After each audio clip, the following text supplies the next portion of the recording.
यारा का छोटा घर आता है। दरवाजे के पास लगे पौधों को देखकर वीर मुस्कुराता है और कहता है, तुम पौधे अच्छे रखती हो, जैसे इनके साथ बातें करती हो। यारा कहती है, क्योंकि ये जवाब नहीं मांगते, सिर्फ सुनते हैं। वीर एक पल रुककर उसे देखता है, जैसे हर शब्द उसके दिल को छू रहा है। यारा धीरे से कहती है, धन्यवाद छोड़ने के लिए। वीर धीरे से सिर हिलाता है। यारा अंदर जाने लगती है, पर वापस रुक कर कहती है, वीर कल क्या फिर आओगे? चाय घर? वीर के होठों पर हल्की मुस्कान आती है। वीर कहता है, अगर ना आऊं तो चाय कड़वी लगेगी। यारा शर्मा जाती है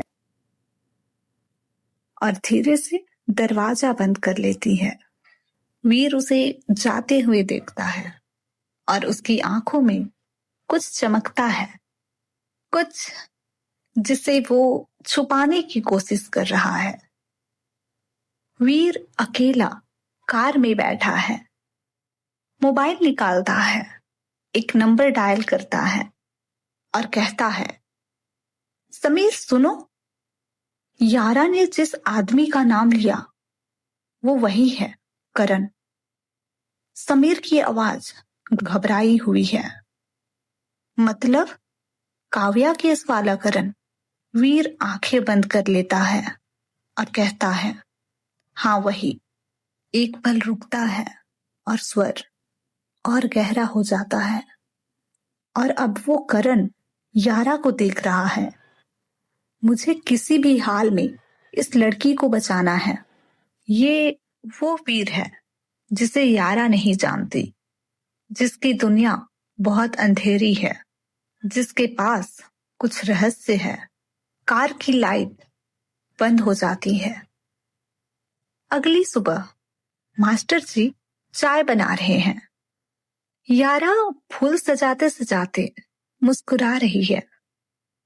आज आंखों में एक अलग ही चमक है, जैसे कोई रात अचानक आसान हो गई हो। मास्टर जी मजाक में कहते हैं, आज कौन सी खुशखबरी है बिटिया? चेहरा गजब खिला हुआ है। यारा शर्माते हुए कुछ नहीं कहती।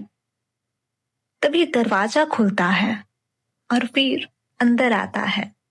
यारा के कदम रुक जाते हैं, चेहरे पर प्यारी सी मुस्कान उतरती है। वीर कहता है, आज चाय में खुशबू पहले से ज्यादा अच्छी है।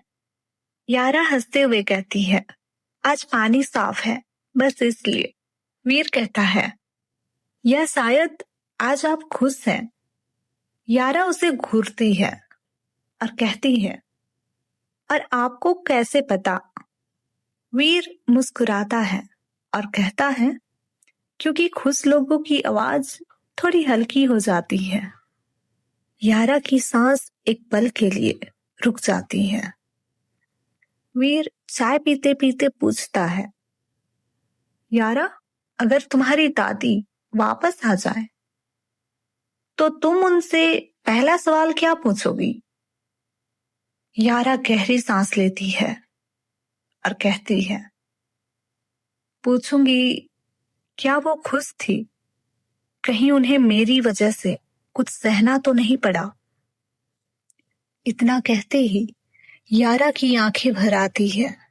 वीर उस दर्द को महसूस करता है और कहता है, कभी कभी लोग हमसे दूर इसलिए जाते हैं क्योंकि वो हमें दर्द से बचा रहे होते हैं। यारा उसे देखती है। वीर की आंखों में भी कहीं गहरा दुख छुपा हुआ है। यारा ट्रे लेकर बाहर की तरफ जाती है। तभी सड़क के दूसरे छोर पर वही काला हुड्डी वाला आदमी फिर दिखाई देता है। इस बार वो यारा की ओर बढ़ रहा है। यारा के हाथ कांप जाते हैं। ट्रे गिरने ही वाली होती है कि वीर दौड़कर उसके हाथ पकड़ लेता है। क्रे बच जाती है, पर यारा उस आदमी को देखकर पत्थर सी जम जाती है। वीर उसकी आंखों की दर्द को पढ़ लेता है, मुड़कर देखता है, लेकिन इस बार भी वो आदमी गायब था। वीर कहता है, यारा, अब ये खेल बढ़ रहा है। यारा का हाथ कांप रहा है।